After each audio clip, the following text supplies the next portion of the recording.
اعوذ باللہ من الشیطان اللعین الرجیم بسم اللہ الرحمن الرحیم قال رسول اللہ صلی اللہ علیہ وآلہ وسلم من عرف نفسہ فقد عرف ربہ۔ پیغمبر اسلام صلی اللہ علیہ وآلہ وسلم ارشاد فرماتے ہیں کہ جو اپنے نفس کی معرفت حاصل کرے گویا اس نے اپنے رب کی معرفت حاصل کر لی۔ سلسلہ دروس اخلاق کا یہ 5واں درس ہے۔ گزشتہ درس میں ہم نے نفس کے بارے میں بات کی تھی اور یہ بتایا تھا کہ نفس سے کیا مراد ہے۔ ہم نے عرض کیا تھا کہ نفس سے مراد روح انسان ہے، یعنی ہمیں روح انسان کی معرفت حاصل کرنی ہے۔ آج کے اس درس میں ہم بیان کریں گے کہ معرفت سے کیا مراد ہے۔ اگرچہ ہم نے اشارہ کیا تھا گزشتہ درس میں، اب تھوڑی سی تفصیل کے ساتھ بیان کرتے ہیں۔ معرفت اور علم میں فرق ہے۔ یہاں معرفت کا لفظ نفس کے لیے استعمال کیا کہ نفس کی معرفت حاصل کرو، یہ نہیں کہا کہ نفس کا علم حاصل کرو۔ علم اور معرفت میں تھوڑا سا فرق ہے۔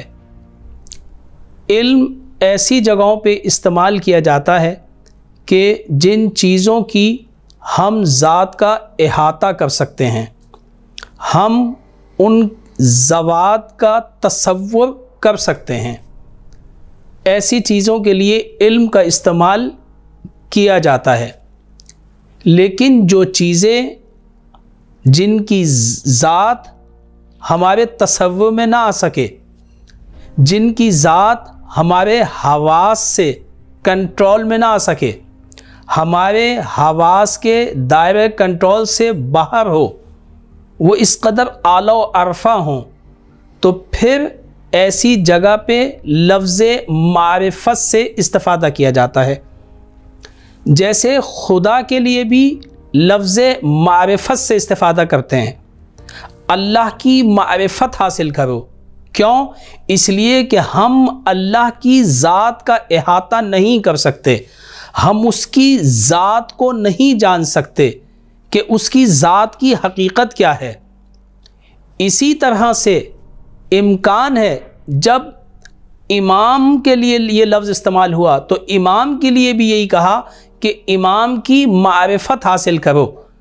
امکان ہے کیونکہ امام کی حقیقت تک ہم نہیں پہنچ سکتے، اس کی ذات کی ماہیت اور حقیقت تک ہم نہیں پہنچ سکتے۔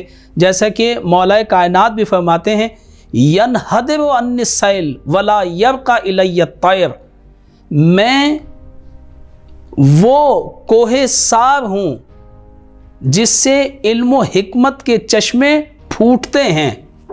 اور پھر آپ نے فرمایا کہ کوئی بھی عقل و فراست کا پرندہ میری اونچائی تک نہیں پہنچ سکتا۔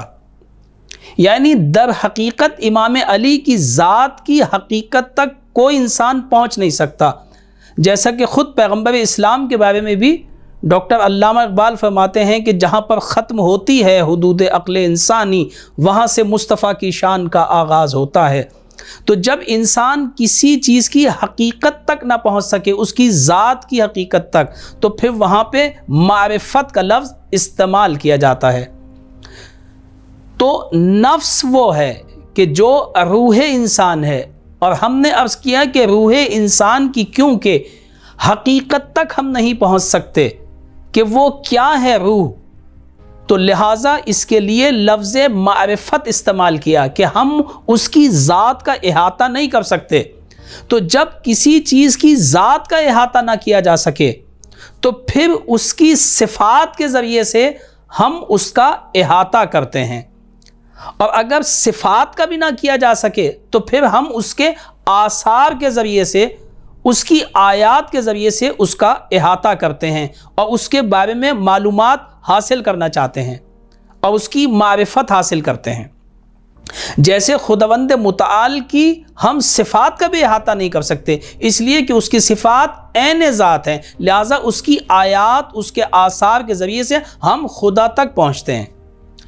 نفس کی بھی ہم حقیقت تک نہیں پہنچ سکتے، لہٰذا یہاں معرفت کا لفظ استعمال کیا کہ ہم نفس کی اوصاف، نفس کی خصوصیات اور نفس کے آثار کے ذریعے سے ہم نفس کی معرفت حاصل کریں گے اور پہچانیں گے کہ اس کی کیا کیا آرزوئیں ہیں، اس کی کیا کیا ضرورتیں ہیں، اس کے پاس کیا کیا صلاحیتیں، ان چیزوں کو ہم جانیں گے، اس لیے لفظ معرفت استعمال کیا۔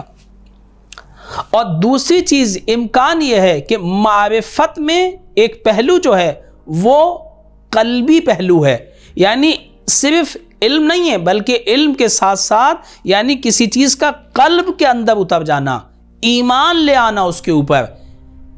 اور جب انسان ایمان لے آتا ہے کسی چیز کے اوپر اور داخل ہو جاتا ہے یہ علم ذہن سے، قلب کے اندر اتر جائے کوئی چیز، تو پھر اعضاء و جوارح سے اس کے آثار ظاہر ہونا شروع ہو جاتے ہیں۔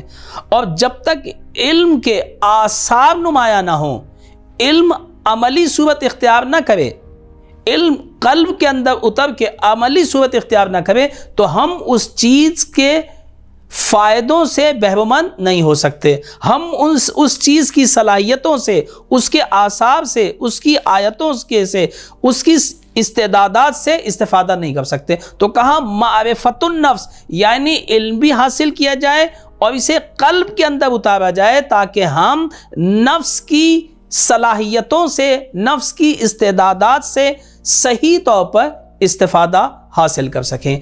انشاءاللہ اس سلسلے میں مزید گفتگو ہم آئندہ کریں گے۔ وآخر دعوانا ان الحمدللہ رب العالمین۔